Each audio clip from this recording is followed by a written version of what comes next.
no Great hoje, a gente ainda tem um retorno sobre o investimento de 1,1 mês. Eu retorno meu investimento feito nesse mês em 38 dias, 36 dias. E uma coisa que é muito relevante para mim é o custo de aquisição. Cara, eu acho que assim, tu pode olhar para lead, tu vai olhar para lead, todo mundo vai olhar, não adianta ter que explicar que aquilo ali não é uma métrica tão relevante como todo mundo acha que é. Mas, tu olha para o CAC. Se tu olha para CAC, por exemplo, no Great hoje, a gente ainda tem um retorno sobre o investimento de 1,1 mês. Então, assim, eu retorno meu investimento feito nesse mês em 38 dias, 36 dias.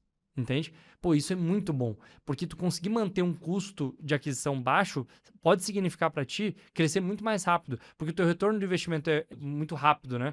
Então, tu consegue dar ciclos muito rápido. Seja bem-vindo a mais um podcast do Founder, e hoje o papo aqui tá de alto padrão. Tô junto com o Matheus e um empresário serial de grande nome dentro do mercado de software, de clínicas, muito renomeado também na área de agências e alguns empresários do ramo de marketing digital. E a gente tá com um cara que é responsável por uma estrutura de mais de 30 milhões de sites em mais de 60 países.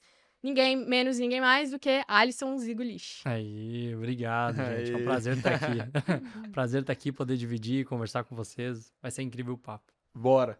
Até porque a gente já... Até estruturar o podcast aqui, a gente ficou batendo um papo já ali que já dava 3 podcasts já. Que eu falei, caraca, só papo cabeça. Legal. Vamos. Mas a gente conversou sobre muita coisa. Uma grande dúvida que eu fiquei enquanto a gente tava conversando é, cara, conta a história aí do Great Pages, como é que começou. Sei que tu é dev ali desde os 13 anos, o cara começou cedo. É isso aí. Eu acho que a história do Great Pages, ela tá muito relacionada à minha história, né? Comecei com 12 para 13 anos como programador. Na verdade, é assim, eu gostava de jogar videogame, né?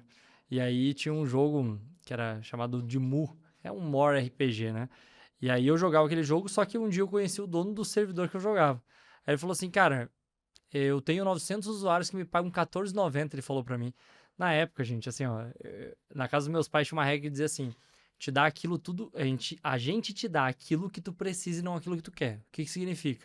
Furou o tênis, vou comprar o tênis, tem o de 50 e o de 500, qual que eu vou ganhar? O de 50. Só que meu pai falava assim, ó, se tu quiser o de 500, tu inteira. Muito simples, Dá né? teus pulos. Dá teus pulos. E isso foi muito prático lá em casa. E aí o que acontece? Eu formatava o computador, arrumava impressora, vendia hamster, adestrava cachorro, tudo que eu podia fazer, eu sou do interior do Rio Grande do Sul, tudo que eu podia fazer, eu fazia pra ganhar dinheiro. Só que eu jogando, o dono do servidor me fala que 900 pessoas pagam R$14,90 pra ir pra jogar. Eu pensei, é isso que eu quero pra minha vida, né? Daí eu fui aprender a desenvolver para conseguir criar o jogo. E aí, no fim, eu acabei aprendendo a desenvolver o site e tudo mais. E eu vi que isso podia dar dinheiro de alguma forma, né? Eu comecei a vender site. Comecei muito por landing page, então esse conceito de one page, isso era 2009. Isso era muito difícil de vender, porque as pessoas queriam um site com múltiplas páginas, né? Para poder ser mais profissional. Mas eu vendia muito one page na época. E eu cresci a agência dessa forma, que eu abri ela com 16 anos. Eu abri com outro nome, era Alternative Art. Ela, com 16 anos até os 19, ela chamava Alternative Art. Depois eu converti para a agência Faro.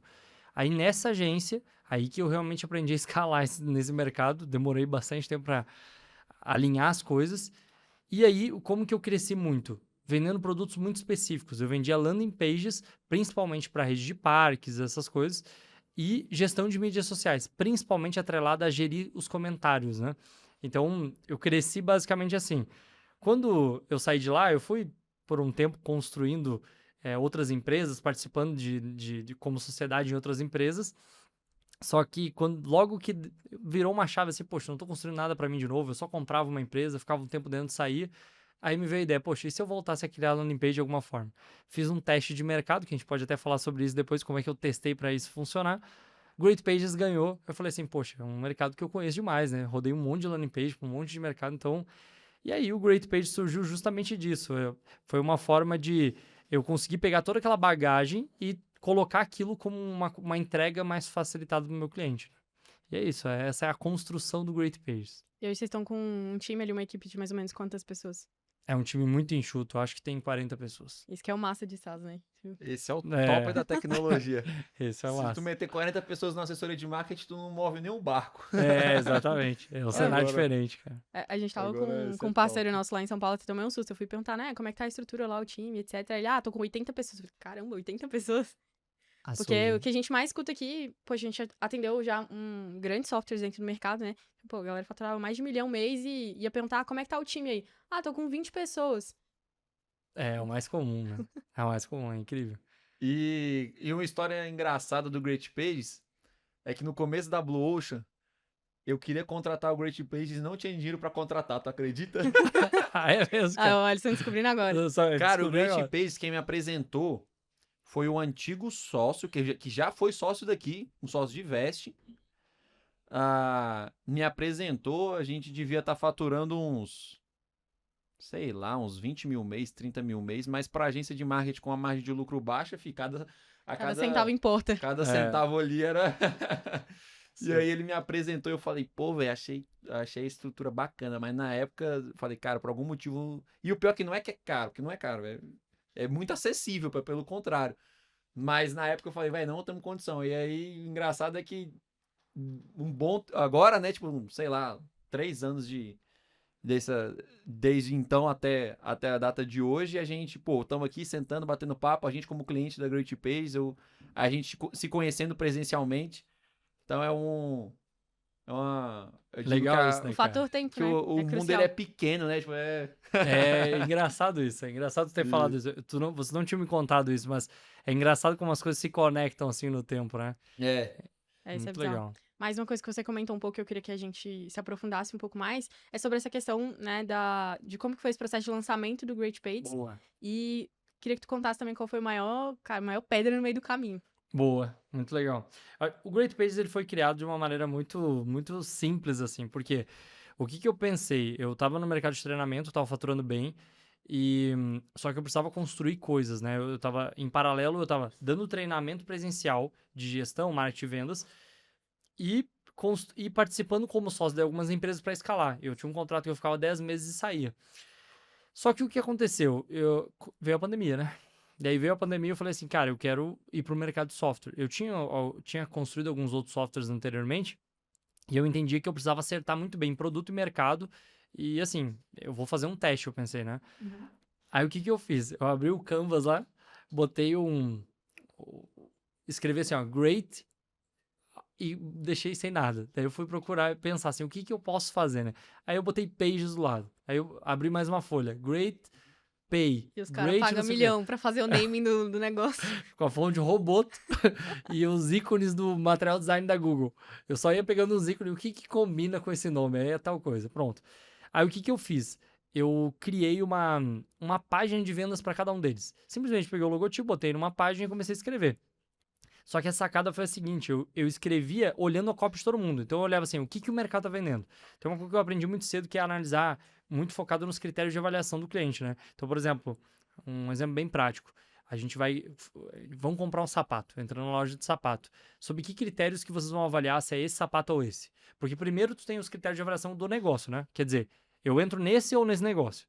Pronto, são os critérios do negócio. Depois tu tem do produto, tem 5 produtos na tua frente. Quais os critérios são relevantes?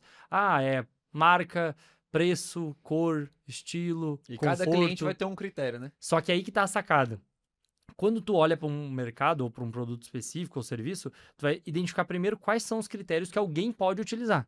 E depois tu vai perceber o seguinte, quando tu separa em grupos esses clientes, tu vai entender que alguns grupos priorizam de uma maneira muito parecida. Por exemplo, se tu olhar para o sapato, alguns grupos priorizam marca acima de preço. Entende? E eles são muito parecidos, né? Tem uma diferença na priorização, mas marca é mais relevante do que a maioria dos outros critérios. Né? Pode até ficar apertado o sapato, mas o cara vai na marca. Desconfortável. Pode ficar desconfortável. Eu tenho uns assim, que é cara e desconfortável. É, cara desconfortável. Então é o Diacho. critério que tu tá usando, né? O que eu fiz? Quais são os critérios que esses caras estão apostando? Então foi a primeira coisa. Aí eu olhei as páginas e botei pra rodar o site. Fiz uma página de vendas pra cada um. Botei pra rodar, assim, 2 semanas de mídia, rodando no Facebook, né? Botando dinheiro, pra ver o que gerava mais lead. Pages ganhou. Gerou mais lead num volume muito baixo, num custo muito baixo.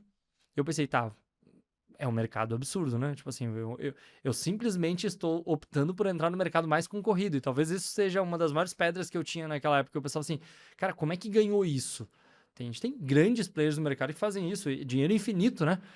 Vou competir contra isso, né? E aí eu fui olhar e conversar com esses leads. Eu acho que essa que foi a sacada. Ele perguntar assim, tu tem outra ferramenta? Tenho. Poxa, 95% dos leads já tinham outra ferramenta, piorou, né, a situação. Aí eu falei, mas por que tu tá procurando outra? E aí que eu comecei a entender, cara. Os caras, quem me procurou naquele momento foram principalmente players que já rodavam e eles tinham prejuízo porque a página não carregava rápido. Então, os nossos primeiros clientes foram muito focados em performance, porque a gente entendeu assim, cara, esses caras estão botando muito dinheiro. Então, se o cara coloca lá 50 mil em ads e a página dele demora para carregar, talvez ele esteja perdendo 40% desse dinheiro que o cara nem espera a página carregar. Então, tem dinheiro aqui, né? Aí eu falei assim, ó, então eu vou ficar muito barato. Se eu vender, tipo, a R$100 é muito barato, porque o cara tá economizando 15, entende? Então, o nosso jogo foi muito de performance, né? Sim. Aí eu olhei para esse critério e foquei totalmente a comunicação na minha página nesse critério e rodei de novo. Melhorou, sei lá, 50% do resultado em volume de lead. Aí eu pensei, tá, agora eu vou construir. Só que eu deixei rodando e fui conversando com alguns clientes, porque eu ia desenvolvendo em paralelo e eu ia conversando com eles. Como eu tinha uma base muito grande de clientes de treinamento, o que eu fiz? Eu fiz um pitch, eu chamei meus clientes de treinamento, as pessoas já tinham sido treinadas por mim para gestão, marketing e vendas, e falei assim, ó, vou abrir um software, ele vai fazer isso aqui. Eu vendi um curso de como ter performance na página, eles iam comprar por acho que 1.500 o curso, e eles já iam ter incluso 1 ano de Great Pages. Então eu vendi 140 pessoas, nesse primeiro momento foi o dinheiro que eu usei para construir o software, entendeu? Então, tipo assim, eu vendi, e aí eu falei assim, eu entrego em 4 meses. Primeiro você vendeu, depois você deu um jeito. Depois eu fui atrás. Então, eu falei assim, ó, entrego em 4 meses. E aí eu já entrego com um curso que a gente vai fazer ao vivo, né? E aí pronto, a criação do Great foi essa. Legal. Eu fiz um post há um tempo atrás, que eu tava no G4, e aí eu comecei a reparar que... Eu comecei a entender que, tipo assim, é exatamente isso. A corrida, como se a corrida fosse injusta. Em que sentido? Pô, o cara, você vai desenvolver um SaaS, por exemplo, que muitas vezes você vai concorrer com um cara que já tá no mercado há 5 anos, com uma equipe de dev de 30 caboclo, e tá lá você com seu notebook e um sonho de fazer o negócio dar certo. E aí eu brinco que é como se tu fosse jogar ping-pong pela primeira vez, e aí tu pegasse na raquete assim, vamos supor que a raquete fosse essa garrafa, você nem sabe pegar na raquete direita. Quando você pegou na raquete, que você olhou pro lado, tem aquele japonês com o olho puxado, já com a bolinha preparada, assim, que já falou, tipo assim, ferrou, velho. Esse cara vai me esbagaçar. Como que... E aí entra a pergunta, como que você fez em um mercado que é competitivo e que, cara, quando a gente fala de tecnologia, ainda mais há um tempo atrás, pô, era um custo alto você conseguir desenvolver, você conseguir, e existiam outros competidores no mercado já que às vezes você podia olhar e falar, tipo assim, cara, eu tô batendo, vou bater aqui, mas se o cara vier também, às vezes vou apanhar. Então, assim, como você fez para não se desmotivar ou manter a motivação ou a convicção de que por mais que seja um mercado que tivesse outros grandes players, tinha espaço para você e você não desanimar, às vezes no decorrer de uma trajetória assim, a pergunta é como olhar gigantes e identificar que você consegue crescer nesse mercado. Porque às vezes a pessoa se amedronta, né? Fala assim, cara, não vou nem entrar, porque se eu entrar tem fulano, tem Beltrano, tem ciclano. Então, como que a gente faz para minimizar essa sensação de menos potencial? De impotência, né? De impotência. Cara, eu acho que, assim, tudo no capitalismo é definido pelo mercado, né, cara? Tipo assim, se o mercado tá dizendo que tem uma falha ali, o nosso trabalho é procurar ela, né? Quando tu vai olhar conceitualmente uma estratégia de crescimento, o que tu vai fazer? A gente tem 3 variáveis dentro de um negócio que tu tem que conectá-las muito bem. Imagina que a gente chama assim, ambiente externo do negócio, ambiente interno e o contexto, né? Então, o que é o ambiente externo? É tudo aquilo que eu não controlo. Eu influencio, mas eu não controlo. O que significa? Economia, né? Então, não. Aí tu tá falando do contexto. Contexto econômico, cultural, que é o que tá fora. Ambiente externo é aquilo que, por exemplo, meu cliente, eu não controlo ele. Eu influencio ele. Eu não posso falar assim, agora tu vai entrar aqui e vai comprar 10 mil. Mas eu posso influenciar ele a entrar e comprar 10 mil. Então, ambiente externo é tudo aquilo que eu não controlo, eu influencio. Ambiente interno é tudo aquilo que eu controlo. Minha marca, meu colaborador, eu como líder, meus produtos e serviços, tipo, a cultura, tudo isso eu controlo. Qual é a sacada para te vencer o jogo mais rápido, iniciando certo? É tu encontrar as brechas olhando para o mercado externo antes de pensar no que tu quer construir. Porque a pessoa sai assim, não, eu quero a marca de tal forma, eu quero a empresa disso aqui, tem que ser tudo preto, não sei o quê, pelos gostos pessoais. É como se tu estivesse construindo o negócio do ambiente interno para o ambiente interno. Depois tu vai sair correndo atrás de quem é que compra isso, entendeu? Com essa comunicação. Então, o que eu fiz? Eu fui olhar assim, tá, o que eles estão fazendo de errado? Porque se alguém tá vindo até mim, tem alguma brecha aqui, entendeu? Porque basicamente como se tu olhasse esse ambiente externo e enxergasse, cara, tem algumas brechas, mas vamos mapear elas. Então eu comecei a olhar, tipo assim, o que que os concorrentes estão falando, o que que o mercado tá falando. Eu fui olhando todos os pontos e eu achei essa brecha de performance, principalmente, que foi a primeira, né? E quando eu olhei pra isso, eu pensei assim, cara, aqui tem dinheiro. Porque quem tá trabalhando com performance tá vendendo, tipo, a mesma coisa por $190. Então tem um gap. Porque o cara um pouquinho menor, ele tem esse interesse de ter mais performance só que ele vai pagar, tipo, R$1.000 por isso, entendeu? Então eu fui nesse ponto inicialmente. Óbvio que, foi essa visão que eu tive sobre o que eu deveria fazer, né? Eu escolhi um público para começar. Um critério e um público. Sobre que critério que eu vou vender e para quem é o público. E exatamente qual é a brecha que eu tenho que me encaixar aqui. Fiz isso. Depois eu comecei a abrir outros públicos. Então tu vai ver, é aquela lógica de ter Sim, várias aí campanhas você para públicos vai- totalmente diferentes. E aí tu vai descobrindo. Porque eu fui Porque você andando... fixa mais a marca também, né? Pra ir Exato. expandindo. E tu vai expandindo para às vezes, públicos que não são, tipo, da mesma forma, tipo, tão lucrativos no começo quanto era aquele, mas que quando tu vai impulsionando demais, crescendo demais, o custo de lead vai aumentando também, né? Em algum momento, o custo de lead desse mercado tá muito parecido com esse, entende? Então, eu fui abraçando outros mercados. Hoje, a gente tem principais, assim, 8 públicos diferentes, entende? Então, e isso que dá a capacidade de crescimento que a gente tem, né? Então, assim, inicialmente foi eu enxergar que existia uma brecha clara. Eu não tenho o dinheiro que eles têm, né? Eu não tenho a tecnologia que eles têm, eu não tenho, mas eu sei que eu consigo desenvolver isso e eu vou me Melhor modelar do que eles pra uma parte específica. para uma né? parte específica. E depois, cara, eu vou enxergando os próximos saltos, entende? O critério seria, então, o que você adotou no início, era velocidade de carregamento da carregamento. página.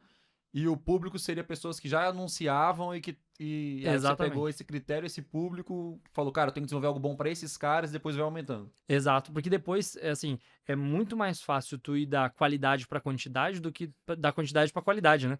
Então eu pensei assim, cara, eu vou desenvolver algo que esses caras aqui, que soluciona o problema desses caras.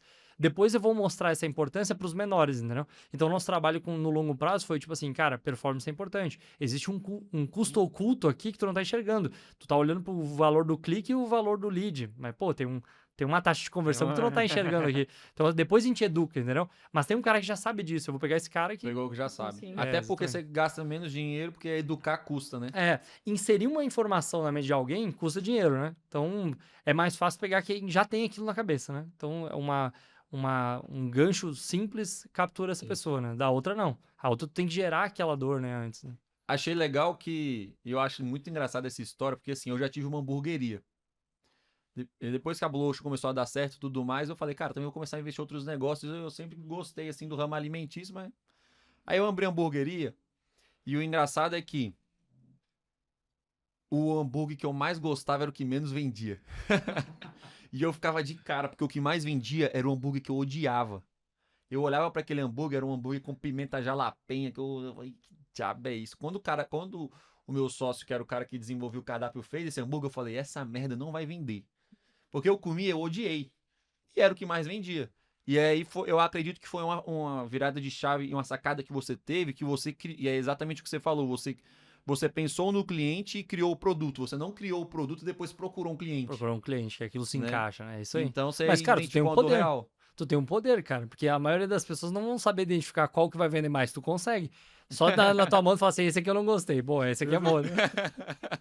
É uma capacidade. Tem o Se pé eu não frio, gostar, é vai mão dar fria. certo. Exatamente.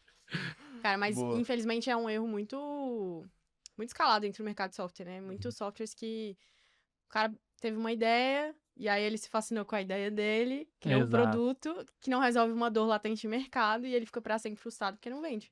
Ou às vezes até vende, mas o lifetime value do cara é uma merda.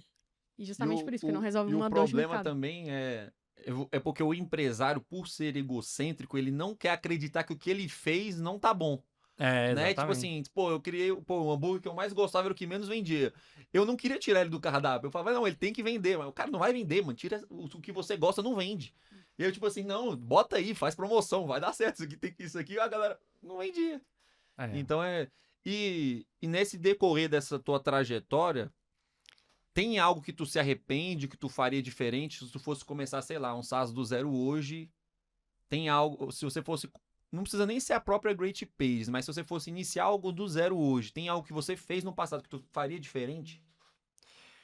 Cara, eu não consigo enxergar dessa forma, sabe? Eu acho que até as coisas que eu errei foram as coisas que me deram a capacidade de depois fazer.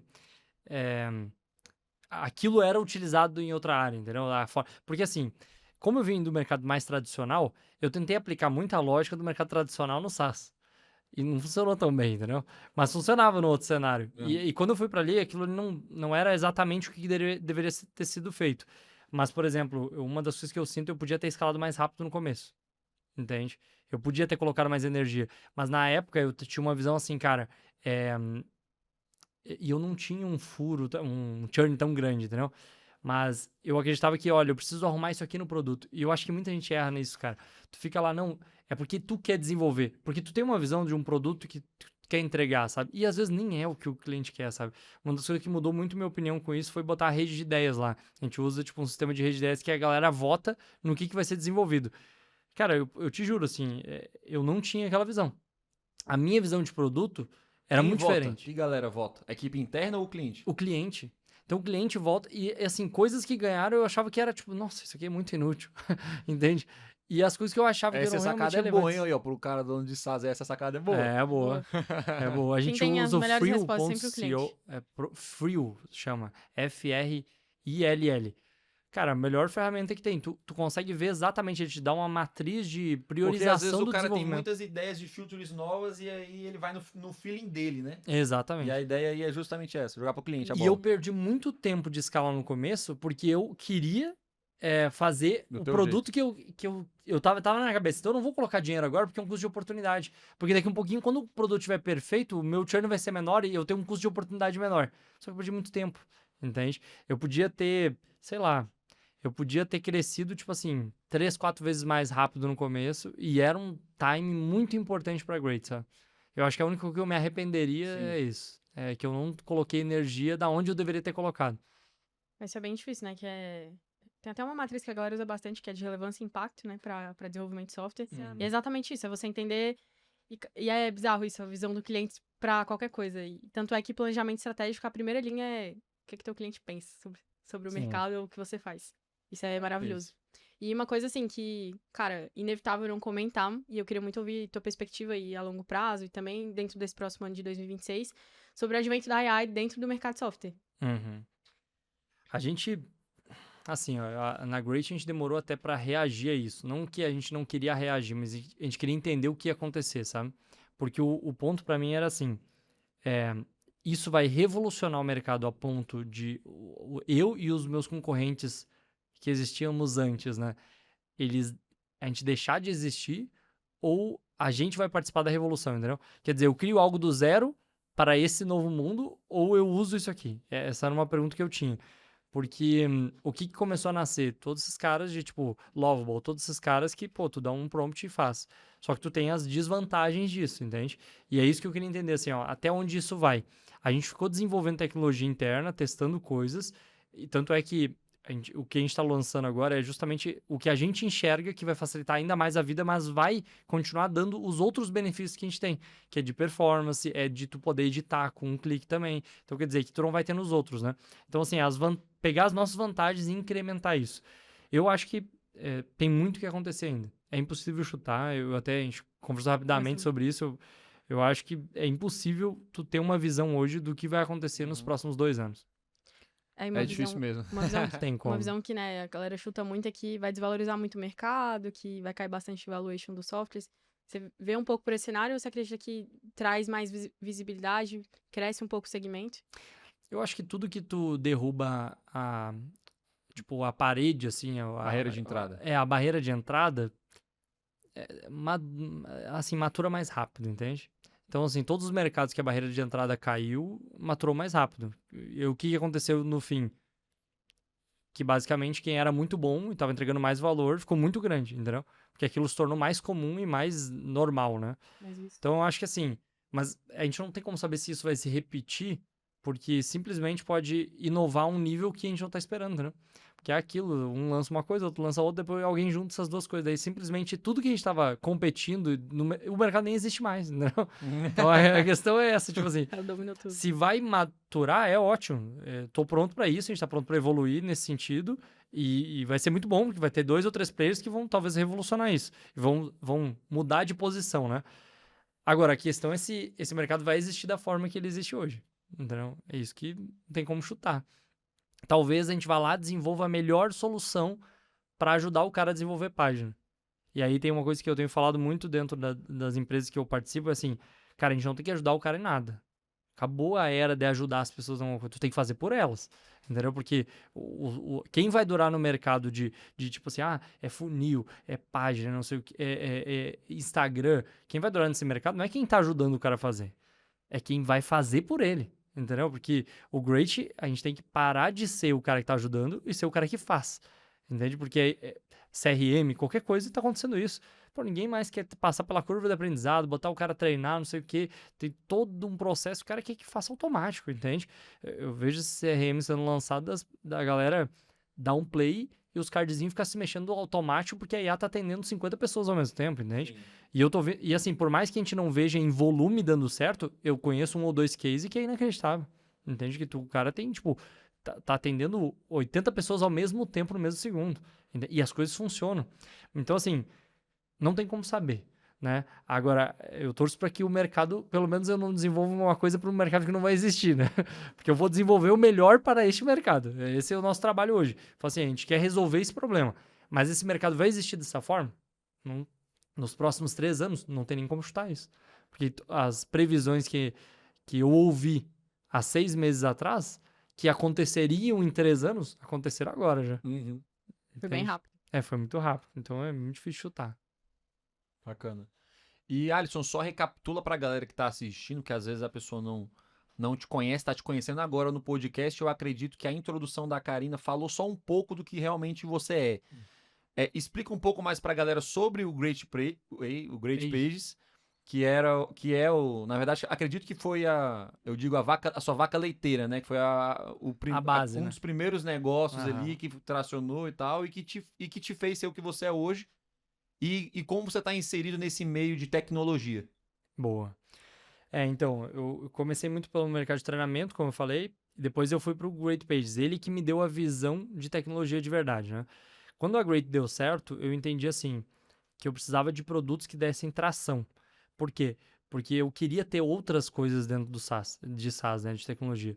E eu sempre entendo as coisas assim. Talvez eu não entenda exatamente o que vai acontecer ali na frente, mas eu sei que esse é o caminho certo, entendeu? É muito do sentimento que a gente tem meio que no dia a dia. Tu tem um feeling, esse é o caminho certo. Eu não sei o que vai ter 2, 3 degraus acima, eu não enxergo lá, mas eu sei que agora esse é o caminho. E eu enxerguei isso com a Great. E eu pensei assim, cara, ainda bem que deu certo a Great Pages, porque é um produto que tem uma barreira de entrada muito baixa. As pessoas trocam a ferramenta muito rápido. Tu consegue atrair volume de público. E isso me serviu muito para dar base para os outros softwares. Então a gente começou, por exemplo, a Automarticals, que cria o blog e administra o blog sozinho. Tipo, enquanto a gente tá falando aqui, provavelmente, tipo assim, 5, 10 mil artigos foram postados por uma IA que, com 160 agentes conversando, fez tipo a melhor pesquisa para a palavra-chave, identificou como é que os 10 melhores posicionados do Google em cada região estavam se posicionando e por que eles estavam posicionados em primeiro ou em segundo. Então, assim, ela fez uma análise absurda, entregou tudo isso, construiu cada parágrafo para ter a melhor performance, tipo, linkagem interna e externa, tudo para se posicionar, postou um artigo que parece que foi 30 segundos e o negócio estava pronto, entendeu? E que se fosse feito por humano ia demorar quanto tempo? E não ficaria tão bom quanto. Não, a gente acabou de fazer um case, tipo, absurdo, com 250 blogs e que, tipo assim, esses blogs estão sendo postados, são 15 mil artigos que foram postados nos últimos 60 dias. A gente posicionou Google, Bing e GAO, tipo assim, posicionar para IA de uma forma absurda. Então, a Automarticals, ela entrega um valor muito grande, mas vamos lá. Qual é o grande benefício de ter a Great hoje? Ela escala os outros muito mais rápido. Porque eu tenho uma base muito grande para apresentar novas soluções, entende? Então, quando eu enxergo que, cara, isso aqui dentro do SaaS é relevante, é uma entrega que é positiva, eu acho que isso aqui, eu tenho mercado para isso, é muito mais fácil, né? Então, tipo assim, tu consegue multiplicar por 5, 10 uma empresa em questão de 2, 3 meses porque tu tem acesso à demanda, né? E com investimento bem baixo, né? Com investimento muito baixo. Então, O jogo pra mim é esse. A Great, ela tem uma tração muito grande. Eu sempre separo os softwares assim, onde tu tem mais tração, onde tu tem mais margem, né? Tem mercados que é muito difícil tu entrar, por exemplo, pagamento, é muito difícil de conquistar o cliente. É mais caro, mas ele tem mais margem. Aí tu vai olhar pra Page é muito mais barato conquistar um cliente, mas ele também não te dá tanto lucro, entendeu? Porque tu vai colocar tecnologia pra ter um diferencial do mercado, tu não vai ficar com tanto lucro Você quanto o aumenta pagamento custo, tem. né? Então eu acho que o jogo meu foi justamente, e isso que eu entendi rapidamente foi que eu precisava de bons produtos de tração para fazer todos os outros crescerem mais rápido, entende? Legal. Uma coisa que tu comentou é que você veio do mercado um pouco mais de educação, né? Então já estava inserido num contexto que tinha querendo ou não um público. O que você daria, assim, de conselho? Porque hoje o que a gente se depara muito com o mercado, querendo ou não, a barreira de entrada diminuiu, só que é uma galera que tem um aporte financeiro muito baixo.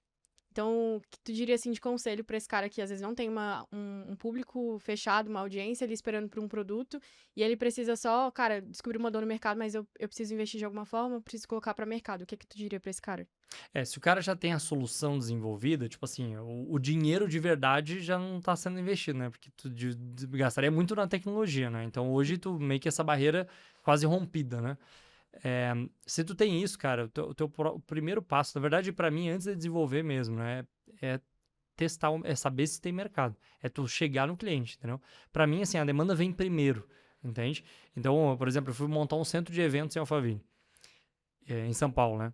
Aí quando eu fui montar, eu consegui uma oportunidade absurda, 2 andares completos, dá pra fazer, tipo assim, uma área VIP linda e tal. Daí os meus sócios olharam e falaram assim, cara, isso aí vai dar uns 100 mil esse lugar. Aí o cara falou 90. Aí eu falei assim, ó, ninguém mais fala com esse cara. Deixa que eu falo com ele. Comecei a falar com o dono. Dava 90 mil com o condomínio. Comecei a falar com o dono, meus sócios no grupo, ó, tu vai perder o negócio. Tu vai perder isso aí, ó, melhor lugar pra botar um stand de evento, tu vai perder. 2 semanas depois, conversando, a gente conseguiu alugar por 20 mil reais. Nos primeiros 2 anos. Só que o cara falou isso, eu falei assim, ó, ninguém fecha nada com esse cara. Pera aí. Peguei meu celular, mandei mensagem pra todo mundo que eu conhecia que fazia evento. Eu falei assim, ó, tem um centro de eventos, vai estar falando de data tal. Quais cursos tu tem a partir dessa data? Ah, eu tenho tal, eu tenho tal. Não, eu vou te fazer 50% de desconto. Quando eu parei de ligar, tinha 1 milhão em vendas. Era tudo que eu precisava pra fazer os vendimentos. Então, pra mim, a lógica é assim, a demanda vem primeiro. Tu quer saber se a coisa vai vender? Cara, bate na porta dos caras e conversa. Porque, principalmente quando vem do técnico, né? A criação dos SaaS vem do técnico. Tipo assim, o cara não sabe de verdade. Ele acha que a dor é aquela e que o problema vai ser resolvido daquela forma. Às vezes não cabe na dinâmica da empresa. Tem vários gaps que podem acontecer. Então, acho que primeiro vem a demanda. Vai atrás de cliente. Não tem cliente? Vai atrás de alguém que tenha. Porque esse que é o jogo, assim. Tu ter acesso rápido à demanda muda totalmente a forma que o negócio vai acontecer, entende? Se, por exemplo, a gente fosse começar um negócio agora, certo? E eu dissesse assim, não, pra esse negócio aí eu tenho 500 clientes, cara. Tipo assim, mas é pra agora. Se a gente mandar mensagem, 500 clientes vão fechar. Muda totalmente o futuro dessa empresa, entendeu? Radicalmente. Porque o grande ponto é o acesso à demanda. Porque senão o que a gente teria que fazer? Construir uma equipe gigantesca, fazer mais até ter acesso a 500, entende? Então demora. Então a grande sacada é acesso à demanda. Se tu não tiver, vai atrás de alguma forma. Se tu não conseguir ir atrás dessa forma, vai atrás de alguém que tenha. E isso pode mudar radicalmente o teu negócio. Sabe? E é bom que você não. Eu até brinco assim que eu falo que muitas vezes o empresário, quando ele quer começar, ele foca em inflar a estrutura. Por exemplo, pô, você vai abrir um quiosque de sorvete. Aí, em vez dele fazer o básico para pegar essa demanda, ele já faz um puta quiosque, investe na melhor iluminação e tal. E aí muitas vezes não tem a demanda, né? E aí ele inflou a estrutura e não teve a geração de caixa e muitas vezes quebra o negócio. E Exatamente. já no mercado de tecnologia, a gente consegue fazer um pouco diferente, porque a gente não tem esse custo alto inicial, né? Ainda mais com o advento da IA, então a gente consegue reduzir essa barreira de entrada. Mas ainda assim, antes de investir pesado em qualquer projeto, seguir essa linha de raciocínio de procurar antes a demanda. Porque senão você faz um investimento que muitas vezes não tem procura, né? Ter acesso e conhecer, né? Porque eu acho que esse são as duas maiores dores. Porque às vezes tu conhece, tu sabe a dor do cara, mas tu não tem acesso a ela. Então, tipo assim, tu conhece um ou dois, conseguiu construir o melhor produto, mas tu não consegue acessar, entendeu? Aí tu pode fazer através de marketing, tem várias outras formas. Mas, por exemplo, já construindo um produto que já tá rodando, até foi cliente de vocês, a gente vai esperar, daqui a pouco a gente volta. Porque a gente tá construindo, né? É a Number, é um software de gestão financeira. E qual foi o jogo, cara? A gente queria construir um sistema para empresas que, tipo assim, fugiu o nome. Eles vendem carros, tá? Então, a gente tem um parceiro forte que é a BMW. A gente falou assim, ó, vamos lá e conversar e desenvolver o melhor produto para esses caras, entende? Aí ele falou assim, olha, eu tenho 120 aqui concessionário que a gente pode vender, entendeu? Então, mas precisa ficar perfeito para mim. Então vamos desenvolver junto.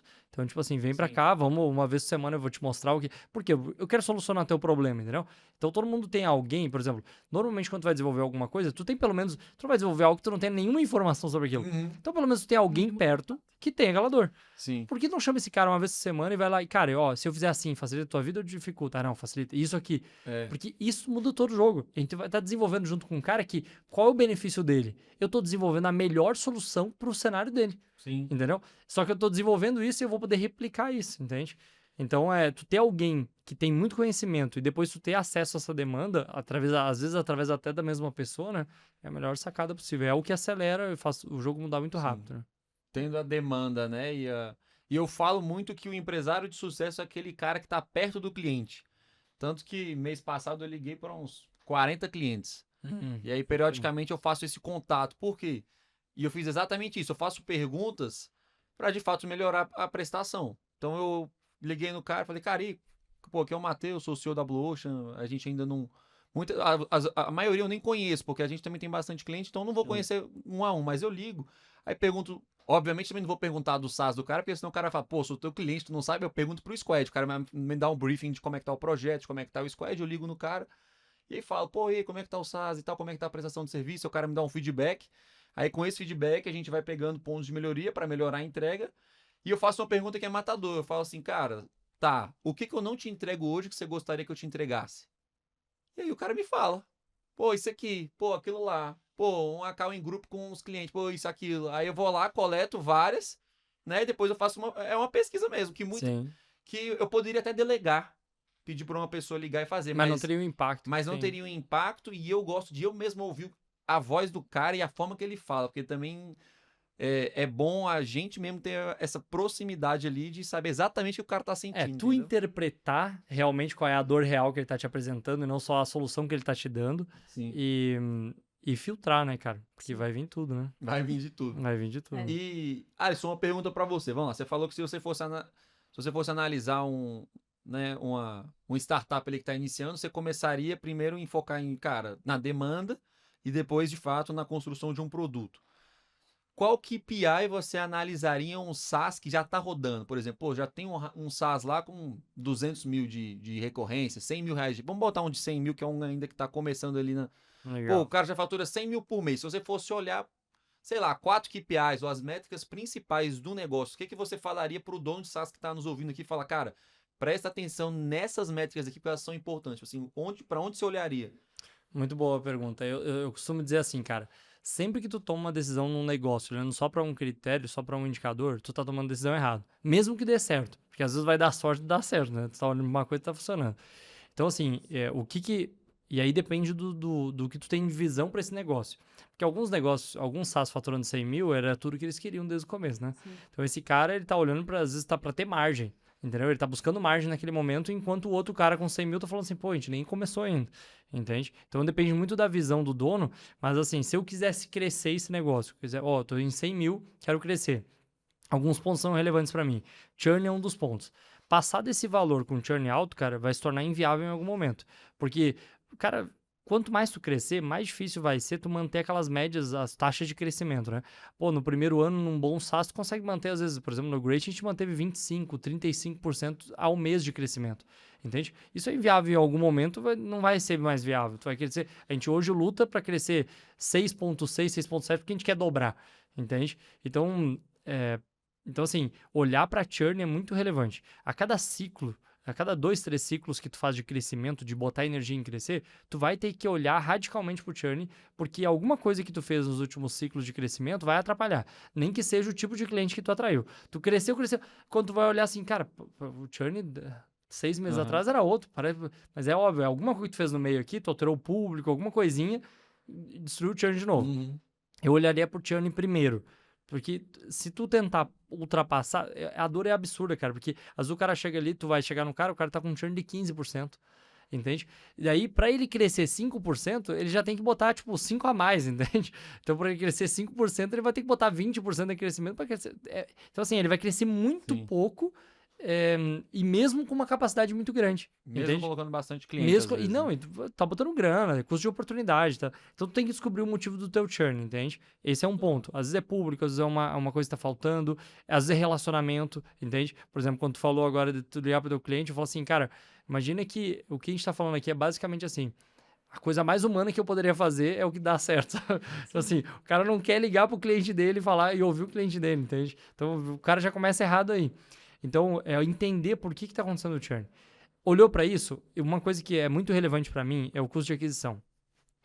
Cara, eu acho que assim, tu pode olhar para lead, tu vai olhar para lead, todo mundo vai olhar, não adianta ter que explicar que aquilo ali não é uma métrica tão relevante como todo mundo acha que é.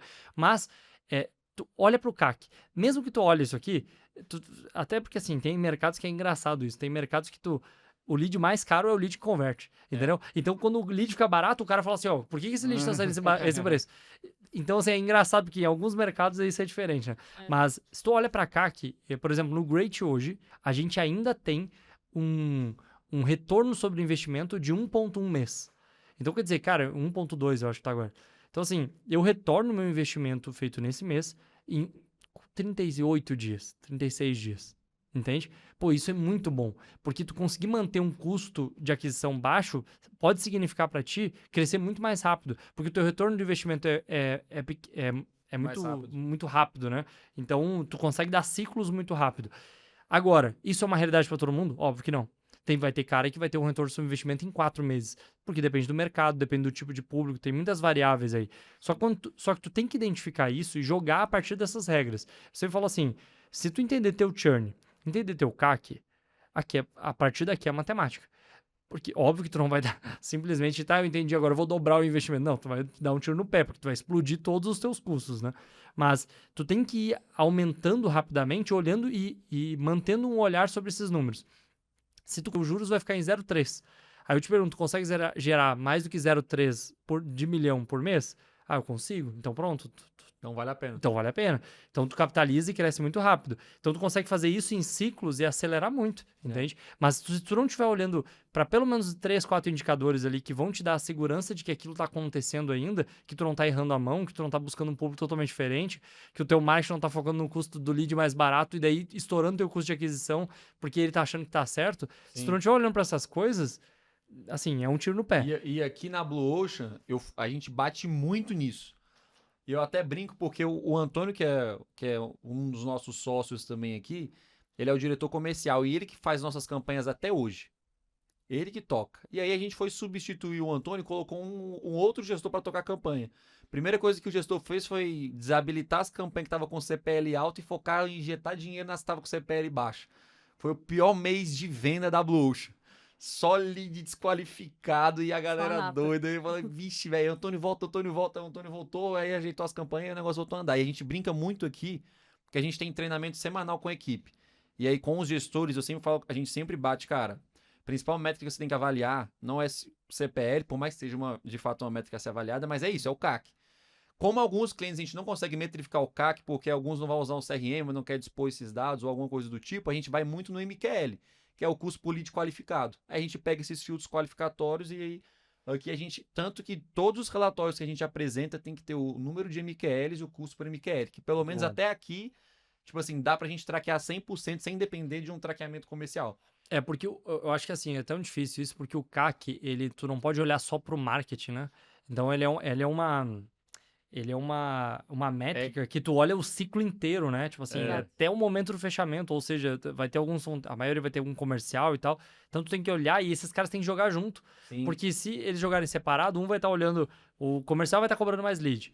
Aí o outro, o marketing vai estar dizendo, não, mas eu tô entregando um volume absurdo. Aí, se esse cara cobrar mais lead, esse cara vai diminuir o custo, porque ele tem uma verba definida. E, cara, dá tudo errado, entende? Sim. Então ele tá jogando o mesmo time. E eu acho que é isso que é difícil também. Eu olhando pra vocês, eu fico pensando assim, cara, talvez o desafio esteja em alinhar isso, né? Porque o comercial tá com eles, não tá com vocês. Ou Cara, seja, mas aí tá assim, uma coisa que a gente enxergou bem no começo é que, de forma nenhuma, a gente poderia só delegar o comercial pro nosso cliente. é uma Então dor, foi uma né? coisa que a gente cara, assim, meses de operação mesmo atuando com SaaS, a gente falou, cara, tem que ter instrução comercial. Então foi uma coisa que a gente trouxe pra dentro de casa e a gente faz questão de acompanhar lado a lado. Então, assim, tem esses casos, né? Tem uma galera que é bem ignorante em relação a dados, mas a gente sempre bate na tecla. Cara, tem que ser um CRM, o ideal é a gente otimizar por SQL. MQL já ajuda bastante, mas o SQL é o ideal. E sempre visando, tu não sabe fazer? Vou te ajudar. Tem muita gente que, vou botar um IA no comercial. A gente trabalha com tecnologia, mas é a última coisa que a gente indica. Sim, não, Cara, não bota começa um por aí, cara, né? se tu não consegue contratar, faz você. Mas o mais importante é você ter essa consciência de dados, gestão de dados, e entender isso, cara. A gente precisa sempre alinhar muito bem o marketing e vendas, e isso foi uma coisa que a gente olhou, assim, bem desde o começo, pra não atuar só como... A gente não faz só marketing. A Blue Ocean nunca foi só marketing. A gente tá aqui realmente pra construir do lado do founder, e essa sempre foi a nossa visão. Então, a gente tem poucos problemas em relação a isso. Muito bom. Agora, Que é uma dificuldade. Imagina, por que eu fiz esse comentário, tá? Porque eu olho para as empresas, eu dei muita consultoria, participei de conselho de empresa gigante. Cara, não tem nenhuma empresa que o problema não esteja lá dentro. Tipo assim, aqui a gente tá dizendo que uma empresa tá falando com a outra. Sim. Tu imagina que tu entra dentro de uma empresa grande e o marketing e a vendas estão brigando lá dentro. O Tipo maior assim, eles estão problema debaixo do sempre mesmo teto, comunicação. sabe? Tipo assim, estão lá às vezes discutindo. tá sentado um do lado do Tá outro. um lado do outro, eles nem se falam mais, sabe? De tanto brigo. O negócio é puxado. Agora, vamos lá. Tô falando que eu tô só arrancando o ouro do Alisson aqui no podcast pra galera. Você falou que, beleza, você vai pegar um SaaS, os principais KPIs que você analisaria seria CAC e churn. Agora eu quero uma dica sua de uma dica assim, cara, como você melhoraria o churn e como você melhoraria o CAC. Pode ser uma dica assim, uma frase, cara, eu, sei lá, buscaria vantagem competitiva, eu ia buscar contatos com, sei lá, o que você faria como dica assim pro cara que tá te assistindo? Se fosse falar só uma coisa, cara, vamos lá, redução de CAC e redução de churn. O que eu faria? Boa. Vamos lá pro CAC primeiro, tá? Vou voltar à questão do critério de avaliação, tá? Vou te explicar a lógica. Como é que a gente descobre rapidamente onde que está o melhor lead, ou o melhor cliente ali, ou a melhor comunicação? Testando por critério. Então, eu vou fazer o seguinte, eu vou pegar o Great, tá? Que critérios alguém pode utilizar para escolher entre o Great e outro concorrente? A gente pode dizer que vai ser a quantidade de layouts, a gente pode dizer que pode ser a facilidade de edição, pode ser a velocidade de carregamento, pode ser várias coisas. O suporte, não sei o que lá. Aí eu vou elencar, né? Uma das coisas que eu aprendi muito rapidamente foi que quando tu olha para os critérios, alguns deles são muito bons para atrair leads, alguns são muito bons para fazer o fechamento e alguns são muito bons para fidelizar. Então, por exemplo, quando eu falo suporte, imagina eu rodar um anúncio assim, o melhor suporte do mercado. Talvez eu não tenha o melhor custo de lead. Mas quando isso é apresentado no pós-venda, na fidelização, isso tem um valor muito grande. Isso é o que mantém o cliente lá. Então, é um critério que ele é relevante para o cliente que está, tá? Então, assim, eu olho para os critérios, eu isolo esses caras, eu vou entender que alguns deles, dependendo da forma que eu vou trabalhar meu comercial, eu vou apresentar só no comercial, porque ele é uma chave que vira ali na hora e que me facilita a venda. Mas dos outros, eu vou testar qual é o que vende mais. Então, por exemplo, assim, será que layout converte mais? Tipo assim, a ferramenta com mais layouts no mercado. Tipo assim, você vai achar um layout perfeito para sua empresa. Tipo assim, layout para advogado. 5 layouts perfeitos para advogado. É um critério. Outro critério pode ser velocidade de carregamento. Você sabia que você tá gastando... Teu dinheiro tá indo para um lixo, por um custo oculto, uma métrica oculta dentro do teu funil? Então, eu vou tratar cada critério com uma comunicação totalmente diferente. Vou fazer teste totalmente isolado deles. Isso diminui CAC pra caramba, cara. Por quê? Porque tu tem que acertar na veia. E aí, para cada um dos critérios, eu testo vários públicos. Porque tu tem uma relação ali de critério com o público que, às vezes, tu erra o teste porque tu fez um anúnciozinho, botou pra rodar meio geral e aí pegou um segmento de público e deu errado, entendeu? Sim. Então, eu faço muito teste com isso. É comunicação e cliente. Vai muito dessa conexão de ambientes que eu falei. Se tu entender exatamente o que é o teu cliente, o que ele valoriza mais, tu vai ter mais facilidade em acertar qual o critério que gera um CAC menor. Tá? E aí você acredita também que existem vários critérios e existem critérios que são melhores para se apresentar, então, no pré-vendas, na venda, no pós-venda. Então, por exemplo, vai ter um critério que muitas vezes no pré-venda não vai ser o melhor, igual um do suporte que você falou, mas no pós-venda ali é um baita critério que muitas vezes vai ser até melhor do que o que era melhor no pré-venda, né? Então não é porque o cara tem 10 critérios que ele só vai usar 2, ele pode usar todos, mas em cada período ali do lifetime do cliente, né? Exatamente. E em alguns deles pode ter diferenciais em alguns desses critérios, né? Então isso pode ser relevante também em alguma, ou na venda ou no marketing. Então assim, quando eu olho para CAC, tem vários aspectos. Por exemplo, eu testaria a página, e da página uma das coisas que eu mais testaria é o primeiro bloco. Eu até falei isso num podcast há pouco tempo. Cara, testa o primeiro bloco, porque se tu não conseguir que o cliente dê o scroll para baixo, não passar do primeiro bloco, com certeza tu não tem lead, entendeu? Então tu tem que conseguir engajar o cara pra... E aí vem o ponto que eu sempre falo assim, o cara quer criar uma página perfeita, daí quando ele vai fazer teste AB, ele quer criar a página totalmente diferente, fala assim, cara, muda o primeiro bloco, testa 5 primeiros blocos diferentes, que aqui tu já tem a maior informação sobre o teu público. O que faz ele dar o scroll para baixo, porque senão ele vai abrir, não entendi, fechou. Perdeu o cara. Então assim, tem muito aspecto que tu pode testar ali, mas eu acho que tu saber o critério que vai mais atrair, ou onde tu vai bater que vai gerar mais dor, ou pelo menos dor suficiente para gerar a conversão inicial, é um ponto inicial. E aí, óbvio, daí tu, como a gente tá falando em CAC, tu tem tudo que vai até lá, né? Tipo, o teu comercial, o que ele tá falando, quais critérios tu tá colocando lá. Então, por isso que eu falei de critérios, que para mim é a coisa que ela cruza todas as etapas, né? Até o momento que o cara já estiver dentro da base. Então, CAC eu olharia para esses aspectos, principalmente critério. Para churn, cara, churn é a coisa mais engraçada do mundo, porque churn não tem uma coisa que tu faça, né? São várias coisas, tu vai fazer coisas todos os dias, e daí quando tu juntar todas elas dá menos 0,2, entende? Assim, então tu vai somar muita coisa. E às vezes essas coisas não são tão óbvias. Eu acho que esse é o maior aprendizado que eu tive no Great. Por exemplo, olha só, novas funções diminuem churn? Às vezes sim. Manter uma atualização constante e mostrar pro cara que tu tá evoluindo, diminui churn. Mas quer ver uma coisa que quase ninguém percebe? Tem coisas específicas de como o teu cliente usa a ferramenta que vão determinar churn. Por exemplo, olha a coisa qual é a base de clientes do Great que menos tem churn? É o cara que coloca o site institucional dentro do Great. Por quê? Porque, vamos lá, você tem o site institucional de vocês, né? Em alguma hospedagem. Se você parar de pagar, cai o site oficial de vocês. Esse aí tu nunca deixa de pagar. A landing page que não tá funcionando, tu para de pagar, entendeu? Mas o site não. Então o cara, quando ele coloca o site institucional no Great, ele fica. É o Então, cliente fiel. É o cliente fiel. Então, olha só, uma das ações que eu posso fazer é simplesmente dizer, cara, olha, tu pode ter o teu site... Crie seu site institucional, né? Algo no desse Great tipo. Pages, exatamente. E muita gente faz isso. Tem muita empresa que tem isso, por quê? Porque buscam a performance. Então, por quem tá olhando para performance. Mas como algumas empresas não rodam nada para o site normal, rodam tudo para landing page, eles não valorizam tanto botar para lá, porque, vou passar o trabalho de passar para cá e, tipo assim, eu nem preciso de tanta performance nessa página, entendeu? Mas é um tipo de cliente que fica com a gente por mais tempo. Então, diminui churn se eu conseguir te convencer a botar o teu site lá. E às vezes você pode até pagar mais caro nesse cliente porque você ainda ganha mais a longo prazo. Com Né? certeza. Então você pode O LTV tolerar é muito ter um maior. CAC um pouco mais alto num cliente como esse, você vai ficar mais tempo na base. Ele vai ficar, o LTV é mais alto, né? Legal. O custo de manter um cliente é bem mais barato normalmente do que conquistar um novo, né? Exatamente. A gente falou de muita coisa técnica aqui, né? Mas eu queria que tu contasse um pouco... Acho que isso diz muito sobre o Alisson. É um método que você criou, né? Que é o ciclo acelerar. Queria que você compartilhasse isso um pouco com a gente, que a galera conhecesse também as teses por trás. Legal. O método, o que eu entendi, assim, do mercado, tá? Da forma que eu escalava o negócio. Eu entendi o resumo, tá? Eu vou tentar dar um resumo simples. Imagina o seguinte, tu tá faturando 100, tá? A primeira pergunta que eu vou te fazer, tu quer crescer, qual é o próximo nível do teu negócio? Qual é a meta? Faturando 100? Eu ia falar que a meta seria faturar 500. Pronto, isso é muito importante, porque olha só, a tua meta de longo prazo pode ser 500, tá?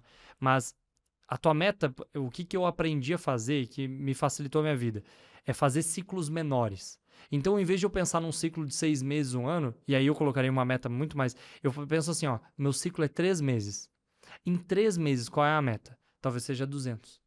Porque eu vou botar um ciclo menor. E, óbvio, eu vou analisar com base nos indicadores que eu tenho, né? Mas eu vou superar um pouquinho. Então, assim, o que eu aprendi a fazer? Ciclos mais rápidos, com metas que são mais simples. Porque, olha só, vamos imaginar que tu tá faturando 100 mil, certo? Se eu te falo assim, cria um plano agora para faturar 500. Chega a dar tilt. É ruim, né? Porque, tipo assim, cara, eu não sei nem exatamente se os custos vão ficar iguais, se o custo de aquisição vai ficar igual, se eu vou precisar de mais time ou menos time. Eu ainda não alinhei tanta coisa. Agora, cria um plano para faturar 150. Cara, meia dúzia de coisas que tu mexe dentro da empresa, tu faz, entendeu? Então, o que eu aprendi? A fazer ciclos muito rápidos. Em empresas pequenas, tu consegue manter 3 meses de ciclo. Então, tu vai ter o ciclo de escalada, que tu coloca a tua energia 100% para escalar. Então, o que é o ciclo acelerar? Ele é basicamente 3 macro etapas que são pensar, agir e medir. É como se fosse um PDCA. Tá? Só que a sacada é que eu apliquei ele, dentro de pensar, por exemplo, primeiro eu vou mapear e depois eu vou planejar. Então eu vou mapear o ambiente interno e externo e eu vou criar um planejamento de como é que eu me conecto mais rápido com isso. Depois, no Agir, eu vou criar tudo que eu preciso e depois eu vou comunicar com o mercado. Então é um ciclo todo voltado a marketing e vendas, entende? Então é como se fosse um PDCA olhando somente para marketing e vendas, somente para crescimento. A lógica aqui é basicamente o seguinte, eu girar os ciclos muito rápido. Então, entre pensar, agir e medir, eu giro 3 meses. Então, eu faço o ciclo mais rápido possível. Daí, vamos imaginar o seguinte, chegamos em 150. Aí eu vou sentar e vou perguntar assim, ó, qual é o próximo nível? Por quê? Em 150 é muito mais fácil agora eu pensar para 200, 250. Então, perfeito. Eu pego tudo que eu tinha de informação antes, vou mapear de novo, o mercado mudou em alguma coisa? Tem alguma coisa que eu aprendi com o cliente que eu preciso mudar no meu mapeamento? Aí tá pronto, mudei. Vou pro planejamento. O que eu tenho que mudar na minha estratégia? E aí no planejamento vai pensar em estratégia, vai pensar em plano de ação, em projetos que tu vai implementar. O que eu tenho que mudar dentro do meu negócio, na minha estratégia, que vai gerar mais resultado? Depois eu vou pro agir. Então assim, eu giro ciclos muito rápidos, entende? E a sacada que eu entendi foi que tu, apesar de parecer às vezes que tu gerar ciclos mais altos e ter metas mais audaciosas para médio e longo prazo é melhor, eu entendi que é mais fácil gerar entre escaladas e platôs em períodos menores do que ficar tentando forçar crescimento de longo prazo. Por quê? Porque quando tu força, duas coisas acontecem. Primeiro, no começo, tu tem o máximo de performance. Só que aquilo começa a performar menos, cada vez menos, cada vez menos. Só que chega num momento, cara, que tu tá colocando o mesmo volume de energia que tu tava colocando aqui, só com uma performance de 1/3. Entende? Então o que eu faço? Começa a perder performance, eu entro em platô. Reajusta, por quê? Porque eu coloco a minha energia, tipo assim, ó, vamos organizar tudo que tem que organizar. Não é que eu vou parar de vender, é que eu vou colocar menos energia, vamos pensar assim, de 100% da minha energia, eu vou colocar 90% a resolver as variáveis que eu tenho que resolver, entende? Depois eu volto para escalar de novo. Então eu fico girando ciclos assim. O que eu entendi disso? Se eu colocar duas empresas e, cara, primeira coisa, tu olha pro financeiro de uma empresa, tu consegue entender os ciclos dela rapidinho. Aonde que ela cresceu, daí tu pergunta, o que tu fez aqui? Ah, eu modifiquei tal coisa, pronto, cresceu. Estagnou numa média de novo. Todo mundo gira os ciclos da mesma forma. Sempre quando alguém chega pra mim, é a mesma coisa. Alguém fala assim, tô trancado em tanto. Há quanto tempo? Ah, cara, tô há 6 meses já. O cara já tá em pânico, porque é um cara que gosta de crescimento, né? Aí ele para 6 meses e não sabe nem o que fazer. Eu falo assim, ó, tu tem que parar de tentar crescer. Tu tem que começar a organizar as coisas. Olha pro teu negócio de forma muito racional e se pergunta assim, ó, cara, aonde que tá travando? Por exemplo, que é uma pergunta muito simples. Se tu crescer 50% nos próximos 3 meses, tá? O que trava primeiro? A operação? O que trava? Entrega. A entrega trava. Então pronto, tu tem que sempre olhar, e porque em níveis diferentes, coisas diferentes vão travar, entendeu? Porque em algum momento a gestão vai travar. Em algum momento o RH vai travar. Então, tipo assim, tu tem que olhar para o que trava primeiro a cada nível que tu tá, entende? E sempre se perguntar isso. O que eu fiz para crescer mais rápido foi justamente criar o ciclo acelerar para gerar ciclos de crescimento mais rápido. Porque, e da onde eu aprendi isso? 24 anos eu vendi minha agência de marketing, né? Eu comecei, até os 27, eu comprei e vendi 6 empresas. O que eu fazia? Eu te fazia uma oferta assim, ó, eu compro 15% do teu negócio. E eu te vendo daqui a 10 meses, entre 6 e 10 meses. E eu tenho 10 meses para escalar. Depois eu vou te vender a minha parte de novo. Então eu tenho obrigação de te vender, mas pelo novo valor. E eu ficava 10 meses contigo. Só que eu tinha que crescer muito rápido. Na primeira eu quase errei a mão, por quê? Porque eu fiquei pensando, não, vamos estruturar, vamos organizar as coisas, tem que organizar o time. Pô, tu não tem nenhum RH ainda, vamos arrumar um RH. Então, e aí eu perdi tempo. O que eu entendi? O que trava pra gente... Estamos faturando 200. O que vai travar para eu chegar até 300? Pô, vai travar tal coisa, tal coisa. É só isso que a gente vai mexer agora. A gente não vai mexer mais em nada. Quanto tempo a gente precisa para resolver isso e isso? Cara, 30 dias a gente resolve. Se a gente botar energia nisso, a gente resolve em 30 dias. É só isso que a gente vai fazer nos próximos 30 dias. Esquece todo o resto, a gente vai resolver esses 2 problemas e vai escalar. E eu fazia 2, 3... exatamente. Esse insight aí foi brabo. Entende? Aí bota 100% de energia, resolve e volta a crescer. Porque então, o cara quer resolver todos os problemas, mesmo que não é esse que vai travar ele, né? O cara... Imagina o seguinte, eu brinco muito que é como jogos. Conhece o Mario, né? Claro. Não o Mario de sacanagem, o Super Mario do jogo, né? Sim. Ah, bom. Só pra confirmar. A questão é assim, tu tá jogando Mario, aí tu tá no nível 1. Aí tu tá tentando desenvolver a habilidade que tu vai precisar lá pro último chefão. Não tem sentido, porque tu quer resolver coisa na tua empresa, às vezes, que tu não precisa agora. Não tem nenhum sentido tu resolver agora. Então assim, o que tu faz quando tu tá jogando um jogo de plataforma, de fase, né? Tu aprende as habilidades pra aquele nível quando tu chega no nível. É muito simples, né? Sim. Então, tipo assim, tu tem que olhar pro nível que tu tá e se perguntar qual é o próximo. Ah, é tal. Então, o que eu tenho que resolver pra chegar até ali? Só que eu vou fazer isso o mais rápido possível, né? Então, tem uma frase que eu escrevi sobre isso, que eu escrevi assim, ó. Se quiser acelerar, acostume-se com a velocidade. Entendeu? Porque essa é a lógica. Tipo assim, tu não vai mais ter esse tempo que tu fica tipo, cara, tô pensando o que a gente vai fazer agora. Tu não tem esse tempo. Porque tu acabou de girar um ciclo, agora tu tem um mês pra pensar o que tá te travando e resolver essas coisas. Uhum. Então, tu gira ciclos mais rápidos, entendeu? Tu Sim. nunca tá parado. Eu brinco assim, o cara chega num platô, ele já tá chegando mais tarde, sabe? Tipo assim, já sabe tudo o que tá acontecendo no Instagram, já, porque tá no platô, entende? Tu vai esquecer isso aí. O teu platô tem 30 dias pra resolver teus problemas, né? Numa empresa pequena é viável. Óbvio, tu vai pegar um grupo, por exemplo, eu atendi um grupo com 5 mil funcionários. Tipo assim, tu não faz um platô de 30 dias, né? É, O platô pra uma empresa desse tamanho é 8 meses, entende? pra mudar a chave. É um monstro, pra mexer um braço né? Mas assim, tu tem que entender pro teu negócio quanto é o menor tempo possível que tu resolve os problemas que destravam o próximo nível, entendeu? A ideia, então, é que toda empresa ela cresce e depois bate um platô. Cresce e bate um platô. E a dinâmica é a gente conseguir reduzir o tempo do platô através da velocidade. Eu tenho uma imersão que eu faço uma vez por ano, chama No Controle do Jogo. Por quê? Qual é a lógica que eu usei pra isso? Esses ciclos não podem ser ao acaso. Porque o que acontece de fato? Tu acha alguma coisa, o cara achou alguma coisa que deu certo, daí ele começa a rodar. Só que chega num momento que ele para de funcionar. Tipo, parece que ele bateu no teto. Aí ele fica olhando assim, cara, bota mais dinheiro. Tipo, ele fica travado ali, e às vezes essa trava vai durar 6 meses, 1 ano, 2 anos, entende? E a sacada é a seguinte, ó. Tu tem certeza que tu vai travar num platô. Em algum momento, tudo que tu tá fazendo vai bater num teto. E quando bater, tu vai ficar estagnado. Agora a questão é, por quanto tempo tu vai ficar estagnado? Vai ser 1 mês, 2 meses, 3 meses, 6 meses, 1 ano? Depende. Quando travar, perdeu performance, tu começou a curvar, tu já vai se perguntar assim, ó, o que que trava no próximo nível?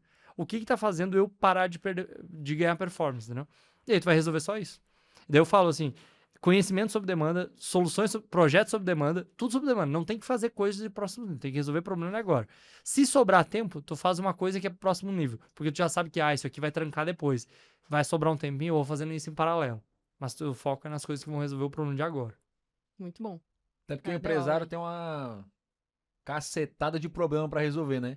Exato. E aí, se você também não pegar e priorizar, né? Colocar em ordem de prioridade cada problema, à medida que a gente faz essa análise e identifica qual problema deve ser resolvido nessa fase, Exatamente. até o cara dá Exatamente. tilt, né? De vez em quando eu brinco, tem um cliente, hoje tem um cliente, caraca, Matheus, eu tô cheio de problema aqui e tal. Falei, calma, vamos matar um por um. É um de cada É, um de vez. cada Não vez, tem né? como rematar todos de uma vez só.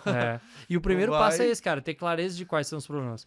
Porque, tipo assim, tu tem um barulho mental, quando tu tá empreendendo, tu tem um barulho mental muito grande, né? Porque esses problemas vão se somando na tua cabeça e daqui um pouquinho tu tá estressado, tu nem sabe mais qual é que tu tem que atacar primeiro. Então, qual é o primeiro trabalho? Anota tudo. Aí, dentre eles, tu vai perguntar, o que que estoura primeiro? Entende? O que que vai explodir aqui? Aí tu prioriza, entendeu? Porque pelo menos tu tirou da tua cabeça e parou com esse barulho mental que tu não sabe nem pra onde olhar mais, né? Eu falo assim, às vezes na minha vida que eu travei o crescimento dos meus negócios, todas elas eu não sabia o que eu tinha que eu tinha que fazer agora. Sabe quando tu tá com tanta coisa dentro da cabeça que tu nem sabe mais pra onde olhar? Tipo, tu fica se perguntando, cara, eu só tô tentando resolver. Eu vou pra empresa e tento resolver o máximo possível todos os dias, que algum dia vai acabar. Não vai acabar. Enquanto tu não priorizar aquilo que realmente tá doendo, sabe? Não vai acabar. E no meio do caminho você descobre que você escala muita coisa, né? Tecnologia, vendas, mas o cérebro, ele tem um limitador ali de crescimento. Exato. Mas enquanto a gente entrou um pouco nesse assunto, a gente tangeu muito um pouco de mentalidade, né? E eu queria que você compartilhasse também, não só com a gente, mas com a galera que tá assistindo a gente também, quais foram, assim, se você pudesse tecer 3 principais coisas que você elencou como pensamento ou como valores pessoais seus mesmo, que foram, cara, chaves de virada pra você durante a jornada aí. Boa pergunta, hein? Só pergunta filosófica. É, filosófico. Eu acho que assim, eu acho que família pra mim se tornou a coisa mais relevante. Eu acho que quando isso se tornou mais relevante, porque eu era um cara muito de crescimento. Então, eu comecei com 16 anos, tu imagina. Tipo, saí de casa com 16 anos. Pra mim, na minha cabeça, era crescimento. Não importa qual é o tempo, qual é a dor. Tipo assim, eu passei 6 meses da minha vida dormindo um dia sim, um dia não. Entende? Tipo assim, não tinha limite. O limite não existia na minha cabeça. Eu tinha que fazer aquilo e pronto. E eu acho que eu cresci menos e me destruí mais. Perdi mais saúde e tive menos crescimento. Eu acho que quando eu comecei a priorizar as coisas certas, assim, principalmente família, as coisas mudaram. Então, a minha mentalidade é assim, eu quero construir as coisas para minha família. Pronto. Então, e isso me deixa muito mais relaxado e focado nas coisas que eu devo fazer, né?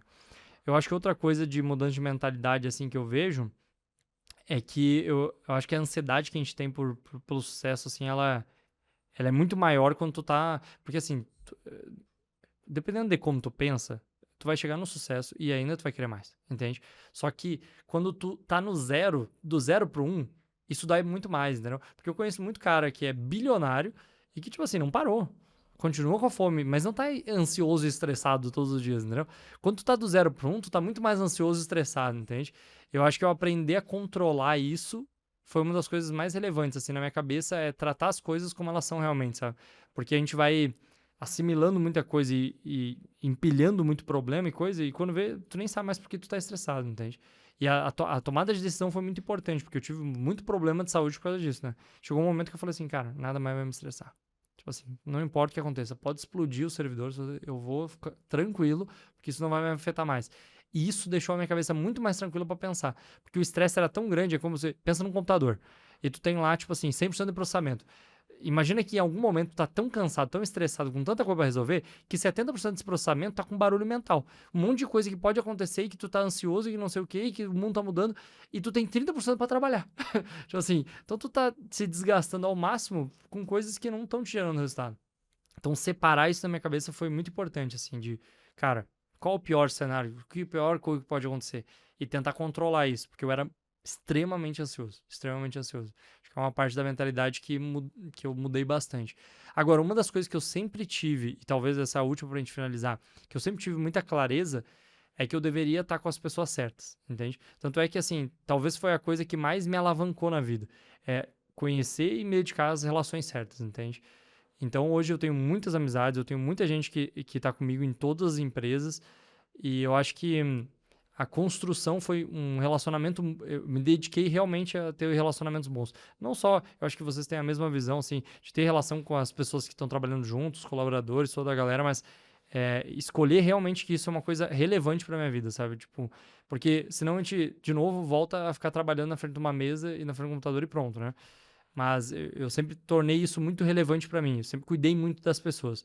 E talvez os maiores resultados que eu tive na minha vida foram justamente de ter priorizado isso, É sabe? até um porquê, né? Então assim, de tudo, cara, até dos sócios, por exemplo, os meus sócios dizem que a gente vive num universo paralelo, né? Então por quê? Porque os meus sócios, assim, ó, eu sou sócio deles, eles não são sócios entre si. Só que a gente se reúne uma vez a cada 15 dias para um mastermind de sócios. Um ajuda o outro. Tu acha que eu falo assim, ô, fulano, tem que ajudar ele? Não. Ele fala, tô com um problema aqui, tal coisa. Não, já passei por isso. Eu vou te ligar amanhã e a gente já resolve isso aí. Então, os caras se ajudam e eles falam assim, cara, eu já vivi no mundo empreendedor. E não tem nada a ver com isso aqui. Porque aqui os caras querem se ajudar e ninguém tá ganhando nada com isso. Então, assim, são pessoas que querem se ajudar. Uma vez a cada 3 meses tem um jantar lá em casa, só com sócio de tecnologia, só com sócio de saúde. Então, assim, me preocupar com as relações e garantir que as pessoas que estão ali dentro são as melhores possíveis, né? Não só, tipo, tecnicamente, mas com pessoas, sabe? Tem valores muito conectados para garantir que as coisas funcionem, né? Senão não funciona. Eu acho que foi uma coisa que eu acertei desde sempre. Isso, eu não tive um erro com isso em algum momento. Eu acertei muito bem em escolher as pessoas que estavam comigo e ajudar elas a crescer o mais rápido possível. E isso me tornou maior, né? Legal. Eu justamente fechar com essa pergunta, o Alisson é uma pessoa que é um empresário serial, né? E, cara, durante o caminho, pra você crescer e chegar longe, você precisa de muitas pessoas do seu lado, né? E esse tópico do sócio é uma coisa que a gente vê, poxa, a galera errando muito a mão, principalmente quando a gente fala de SaaS, a gente já ouviu muitas histórias tristes aqui dentro. Dividiu sociedade, deu erro aqui, coloquei o dev de sócio. Qual que é a tua visão sobre isso? O que é que tu diria, assim, até um conselho mesmo, né? Pra quem tá nessa fase, acho que principalmente inicial, ou tá visando inserir alguém dentro da operação pra catapultar, crescer um pouco mais rápido, porque querendo ou não, o sócio, ele se torna um ativo dentro da empresa, né? Qual que é a tua visão sobre isso? Como que faz essa escolha? O que você enxerga? Nossa, esse assunto é muito difícil, porque assim, se tu me perguntasse por que eu acertei tanto nisso, provavelmente eu diria que eu não sei. Porque assim, é meio que uma sensação. Por exemplo, eu vou te dizer coisas. Eu vou te dizer coisas que eu entendo, tá? Primeiro, eu sempre me importei muito com os valores, entendeu? Então, por exemplo, quando eu olhava, por exemplo, qualquer sócio, começava de baixo. Sabe quando eu ia entrar nas empresas que eu entrava de sócio com 10, 15%? Sabe, eu olhava para duas coisas. A primeira coisa era o negócio. Esse negócio é do tipo que eu sei escalar, ele tá num nível que eu consigo passar mais rápido, né? Tá. Aí eu olhava pro sócio e eu fazia várias perguntas sobre ele. E uma das perguntas era assim, ó, esse cara já tem a vida que ele quer? Porque essa pergunta era muito importante, porque eu sou do interior, né? Então vamos imaginar que eu vou entrar de sócio numa pizzaria, tá? Aí eu olho pro cara e pergunto assim, esse cara já tem a vida que ele quer? Daí tu olha pro cara, ele tá ganhando 15 mil numa cidade do interior. Ele tem o carro que ele queria, a escola dos filhos, a casa que ele sempre sonhou, ele já tem tudo que ele sempre sonhou. Eu aprendi isso como agência. Se tu fala pra esse cara, tu atende ele, tu fala assim, ó, aqui tá o briefing de 10 folhas, tu responde quando tu puder.